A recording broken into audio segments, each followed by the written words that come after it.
Officine radiofoniche milanesi. Thanks so much for having a chat with us. Welcome to the International Radio Festival, first of all. Thank you very much. You obviously have a very long history in radio, a lot of experience. You turned Radio 10 from a small pirate broadcaster really into a huge commercial success. No, not really. Radio 10 has never been a pirate broadcaster. Oh, really? No. Actually, Radio 10 started here in Milan. Okay. So Milan is the history of Radio 10. Radio 10 is one of the major Dutch domestic radio stations. It's the oldest commercial radio station in the Netherlands, but it never was a pirate. Oh, okay. In the 1980s there were many pirates, and I was involved with quite a few radio pirates, so I have been arrested many times in the Netherlands for illegal broadcasting, but that had nothing to do with Radio 10.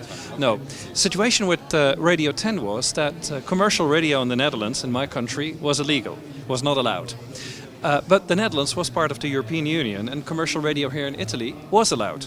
So what a few people did, and I only worked there from the first day that it went on air, but what a few people did who were smarter than me at the time, but I was very young, so I have a good excuse, they bought a local license here in Milan. They rented a satellite uplink facility in Brussels, in Belgium, which is also not in the Netherlands. And they started producing in the Dutch language programs in Amsterdam. So there was a studio in Amsterdam, there was a line connection to Brussels where it would be relayed onto the satellite, and then there would be a local transmitter in Milan relaying that, and I think it was capable to be received in 3 whole streets here in Milan, because at that time you had radio stations like Radio Peter Flowers and in the late 1970s, and they were really interfering with our signal, and it didn't matter because we just wanted to use it as a legal base. But formally, officially, it was a legal radio station in the Dutch language here in Milan. So what happened is that because of the fact that this whole was a legal setup, Dutch cable companies, listening to cable on radio in the Netherlands was also very big compared in relation to watching television via cable. In the Netherlands we had cable systems. Although terrestrial coverage was not still possible in those days, people could also listen to radio via cable by connecting their radio to a cable instead of the FM tuner, instead of an FM antenna on top of their rooftop. So what happened, a lot of people did that. A lot of people with cable television also connected their radio, and there was marketing like connect your radio to the cable as well, then you have pretty cool radio stations there. That is what happened, and millions of people therefore could listen to Radio 10, but the only problem was for the Dutch government, who banned commercial radio even to that day, there was no transmitter to be confiscated because there was no transmitter in the Netherlands. So people could listen all over the country to Radio 10 as long as they had their radio connected to cable. But what the government could not do is confiscate the transmitter. And so basically the government said, well, commercial broadcasting is illegal, but practically there was a legal station. There was a legal station on the cable. Now, what did the government do? The government started suing cable companies that were relaying the Radio 10 signal. Like, you cannot relay that radio station onto the cable.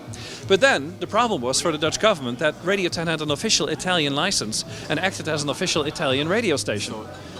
See, so there was a problem, and the government went to court, and of course we have an independent court system in the Netherlands, and the court said, well, Italy is part of the European Union, the Netherlands is part of the European Union, so you cannot ban Radio 10. When it's allowed in Italy, it's allowed in the Netherlands. Right. And this is how commercial radio in the Netherlands got introduced. So Radio 10 was never a pirate, but it used this city, Milan, in order to break open the commercial radio in the Netherlands. This must have been pretty expensive, though, this entire setup. The legal costs, everything. Yes, it was funded by people who really didn't have a clue at the time what they were doing. They wasted millions of euros, of guilders, Dutch guilders at the time. But now Radio 10 is a pretty profitable radio station, and last Monday we celebrated 28 years of Radio 10. So congratulations! Thanks. Mm-hmm. Yes. So. But you have been involved with this from the very beginning. If someone was trying to set up a radio station, perhaps not as extremely as yours in different locations, but what still would you give them as advice to start up a radio station and turn it into commercial success like you have? Well, it's right now. It depends on what the market is. Every country, even every region, is different, and it would really depend on the actual situation. Like, for example, here in Milan, there are already many radio stations active. There might be some empty spots on the FM dial still open, but I don't think there are many. There are a lot of them, and it really will be very hard to break into that market on a new frequency. Well, the first thing you have to start with is distribution.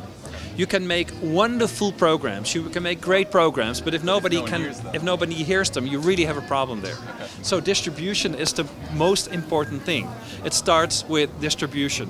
Make sure that if you start broadcasting, you have a very strong signal that people can get you everywhere and easily and with a good signal. Right. Start with that. If you cannot afford that, then try to find ways to maybe buy a radio station, turn that into... Or perhaps internet radio. What about that? Well, that's a good point there. If you would have a combination of internet radio, digital radio, which includes DAB+, but in many countries, a lot of people are using their flat screen television sets these days to listen to radio. True. So it's not everybody, but in Northwestern Europe, it's about 30% of people who have a flat screen TV who as easily use that flat screen TV for radio listening as they do for television watching. Yes. So that's something you can take, you need to... I mean, the thing is, if you don't have an FM license, you would have access to a digital system, like via satellite or cable or both. You would have access to an internet stream, a very good quality internet stream, and maybe also DAB+.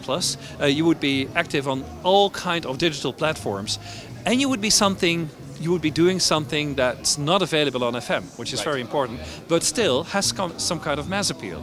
Then I believe that, yes, you might be able to get, and you have marketing money. I mean, marketing is very important in that case, because people have to know that you're there, and you still have to market that, yes. So if that's the case, then you might get somewhere. You will not become a big station, but the costs will be considerably less than if you're also running an FM operation. Yeah. Great. So, to finish off, then, I mean, this is a fantastic festival. I'm sure you would agree. What's the one thing you're most looking forward to? A person you're liking to meet, or a show you want to hear? What are you most looking forward to in Milan this weekend? Well, I'm a broadcaster, and at 3 o'clock I'll be behind the microphone myself. So I mean, I'm a radio director in the Netherlands, but be sure that nothing beats sitting behind the mixing console and a microphone and spinning the records yourself and announcing them. Yeah. That's inspiration, if any there was. Thank you so much for sitting down with us. Enjoy your show. We'll surely be tuning in. Thanks. Thanks a lot. Thanks. Bye. College radio stations at the International Radio Festival.